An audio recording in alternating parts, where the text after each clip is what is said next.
With the market now recovering substantially from the recent lows, dividend growth investors are once again in a situation where high yield but also safe stocks are becoming harder and harder to come by. In this video, we're going to dig deep into a very high quality REIT or real estate investment trust and see why it might be an amazing opportunity right now to buy into this company. Now we're going to go over all this and more right after you please drop a like in this video and subscribe for more content like this in the future. The stock and company that we are talking about in this video is none other than WPC or WP Carey. Now, WP Carey's stock price has experienced a recent drop of around 20%, presenting a significant buying opportunity for long-term dividend investors like myself. Now, WP Carey does have a diversified portfolio with a balance between industrial warehouse, offices, and retail properties, being the key strength of the portfolio. The company has also been focusing on growing its industrial and warehouse divisions, which now makes up of around 51% of the annualized rent base. Looking into some more facts on the WP Carey website, it says large diversified portfolio of high quality real estate. Our asset management teams in the US and Europe are dedicated to proactively managing our portfolio and working with our tenants to ensure they have the real estate they need to meet their evolving business objectives. And some more facts about the company: it currently has 1,446 net leased properties. Now, for those that don't know, according to Investopedia, triple net lease, or NNN, which is what it's called a lot of times, is when a lease agreement on a property whereby the tenant or lessees promises to pay all the expenses of the property. And this includes things like real estate taxes, building insurance, and maintenance. And just a fun fact, triple net leases are one of the most favorable lease types for commercial real estate investors. More facts about WPC. They have 176 million of total square feet of real estate.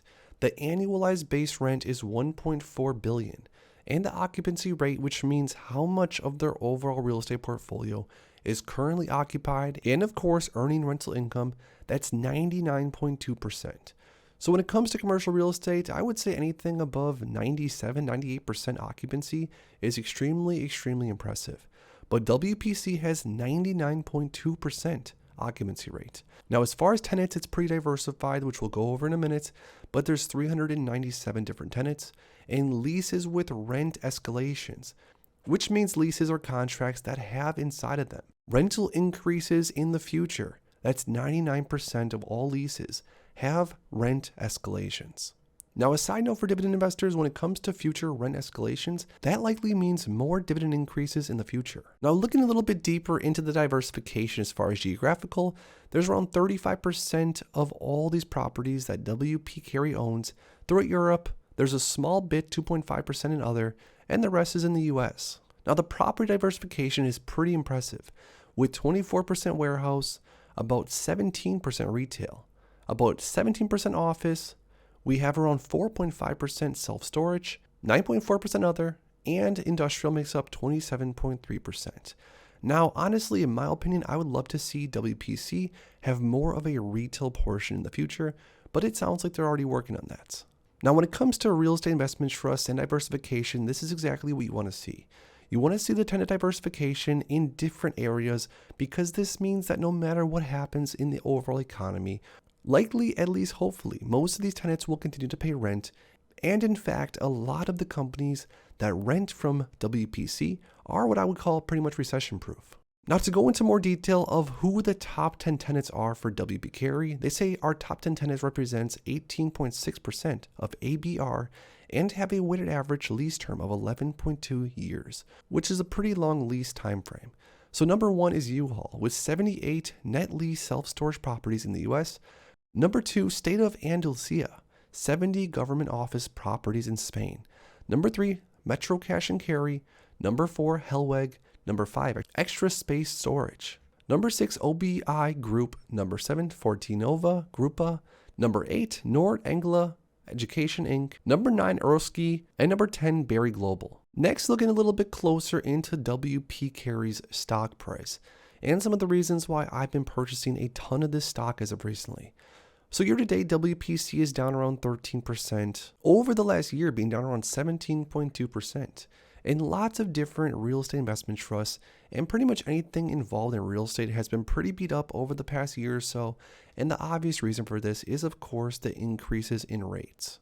As the Fed has been increasing rates over the past year or so now, the cost to borrow money or the loans that a lot of these companies use for real estate transactions is obviously much more expensive, which makes these real estate investment trusts drop in price all pretty considerably. But if you zoom out on the max time frame, WP Carry has returned a lot of capital appreciation over the past 20 or so years, with the stock price up 219.07% as far as all-time stock appreciation. Now, what this shows me as a long-term investor is that even during times when the stock has pulled back, maybe 10 to 20% at most, historically speaking at least, the stock has always recovered for the most part and has continued to return capital appreciation. But as dividend investors, we're not only concerned about capital appreciation, we are also interested in nice, juicy dividend yields. And WP Carry is offering a starting forward dividend yield of 6.23% as of right now, because again, the stock price has been so beat up, sitting at around $68 per share, which means WPC Carry investors are now receiving a 6% plus starting dividend yield. Now, zooming out and looking at WP Carry's dividend history and seeing if there is some dividend growth, scrolling through here, you can see that they do raise dividends every year or so. At least that's what they've done over the past 10 or so years. So it's not going to be a stock that you're going to buy into and receive the fastest growing dividend and have the most exciting dividend growth by any means. But historically speaking, at least, there is some dividend growth, which means that if you buy into WPC as of now, you will likely get paid more and more per share that you own long into the future. Lastly, I want to go over an article that I recently came across on Simply Safe Dividends, where it says higher interest rates office exposure unlikely to dent WP Carry's long-term outlook, and they reaffirmed WPC with a 73 and a safe dividend score. Also, an important takeaway from this article, it says over the past 6 years, WP Carry has meaningfully reduced its office exposure from over 30% of the total rent to just 17% today. A percentage management expects to decrease further as it attempts to dispose of more office buildings in the years ahead. And this is what probably gives me the most confidence in WP Carry long into the future. I honestly don't have much of an interest in investing heavily in office buildings. I'd much rather be into things like industrial or even retail like we talked about earlier. And the fact that WP Carry is getting rid of a lot of these office buildings and shifting the money and the focus into other areas which do have a longer term, more so bullish outlook is exactly what I love to hear being an investor. So overall, given the current situation that a lot of the real estate investment trusts are in with the higher rate environment, some of the REITs are definitely possibly going to see more pain ahead. But even through all that, finding high quality REITs that are completely occupied and are shifting their focus into more sustainable outlooks moving forward is exactly why I've been buying so many shares of WP Carry as of recently. But I want to hear what you guys think down below of WPC and if this is a holding currently in your portfolio, and if not, is this something that you would consider buying into? If you enjoyed this video, make sure to please drop a like in the video and subscribe for more content like this in the future. Thanks for stopping by, guys, and I'll see you in the next one.